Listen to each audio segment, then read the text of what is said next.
You squeeze the mop into the bucket. The water turns gray. You've been at this office building for 6 years now. Night shift janitor. It's quiet work, honest work. You clock in at 10, clock out at 6, and nobody bothers you in between. You push the cart down the hallway. The wheels squeak against the tile. You pass the conference rooms, the corner offices, the break room with the coffee machine that nobody ever cleans. You clean it. You clean everything. That's your job. Your phone buzzes. It's your brother. He's been texting you all week about money. He owes the wrong people. The kind of people who don't send reminders. They send messages. He needs $15,000 by Friday or something bad happens. Something permanent. You don't have $15,000. You have $340 in your checking account and a car payment due next week. You ignore the text. You keep mopping. At 2 a.m., a man steps out of the elevator. He's wearing a suit that costs more than your yearly salary. He walks straight toward you. You've never seen him before. He stops in front of your cart. __0. Underscore, he says. It's not a question. You nod. I hear you're good at cleaning. You tell him you do your best. He smiles. It doesn't reach his eyes. __. _2. __. You should say no. You should turn around and push your cart back down the hallway and pretend this conversation never happened. But you think about your brother. You think about Friday. You think about what happens to people who can't pay. You ask what kind of cleaning. He hands you a card. Just an address, nothing else. Tonight, 3 a.m., come alone. He walks back to the elevator. The doors close. He's gone. You look at the card. You look at your mop. You look at the clock on the wall. You have 1 hour to decide. The address leads to a warehouse on the east side. The part of the city where street lights flicker and cop cars don't patrol. You park a block away. You walk the rest. The door is unlocked. You step inside. The smell hits you first. Copper and rust and something else.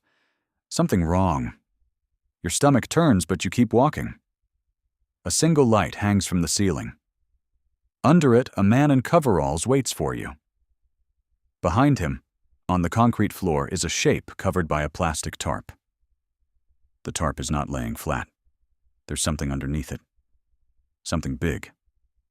Quote 4, the man says. You nod. He kicks the tarp aside. You see what's underneath? Your throat tightens.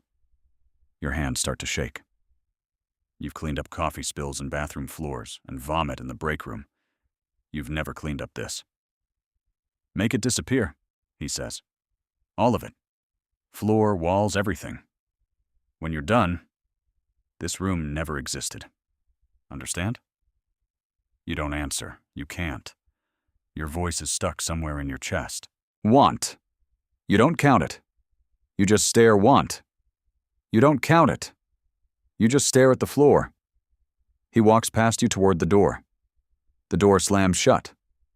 You're alone. You stand there for a long time. Minutes. Maybe longer. You think about walking away. Leaving the money, leaving the bags, pretending you were never here. But then you think about your brother. You think about what they'll do to him. What they'll do to his wife, his kids. You open the duffel bag. You pull on the rubber gloves. You get to work. The first hour is the hardest. Your hands won't stop shaking. You gag twice. Once you have to step outside and breathe the cold air until your head stops spinning. But you keep going. You have no choice. By the second hour, something changes. Your hands steady. Your breathing slows. You stop seeing what's in front of you and start seeing the job, the angles, the patterns, where the stains spread and how to lift them, where the evidence hides and how to erase it. You work methodically now, section by section, inch by inch. You scrub the concrete until it's raw. You treat the walls with chemicals that burn your nostrils. You bag everything, double bag it, seal it tight. By the third hour, you're almost finished. The floor is clean. The walls are clean. The room smells like bleach and nothing else. You look at your work. You can't tell anything happened here. Nobody could. You feel something you didn't expect. Not pride exactly, but satisfaction. You're good at this. Better than you thought you'd be. That scares you more than anything else tonight. You leave before sunrise. You take the money. You don't look back. Friday comes. You give your brother the cash. He hugs you. He cries. He promises he'll never get in trouble again. You don't believe him, but you nod anyway. A week passes, then 2. You go back to your normal job. Night shift, mopping floors, emptying trash.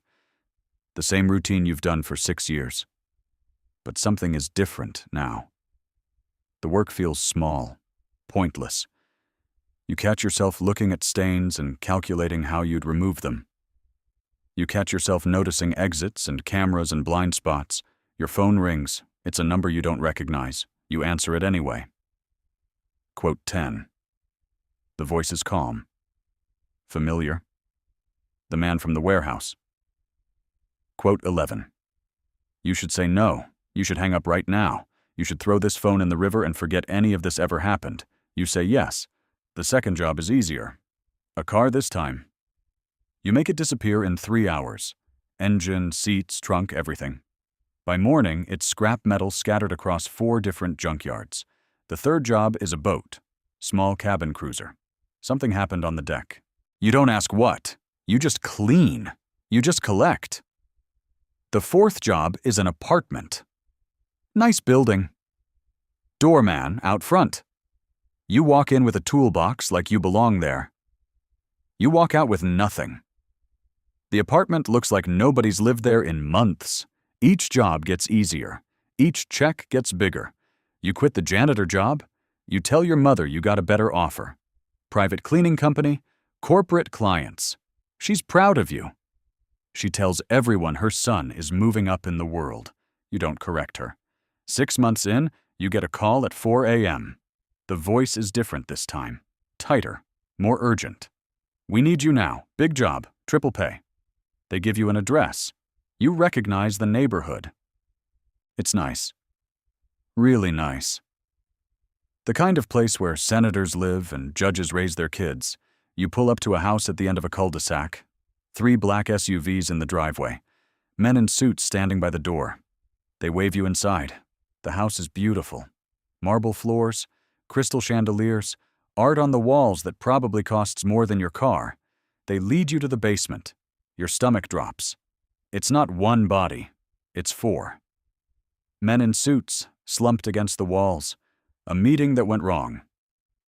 Very wrong. Quote 13.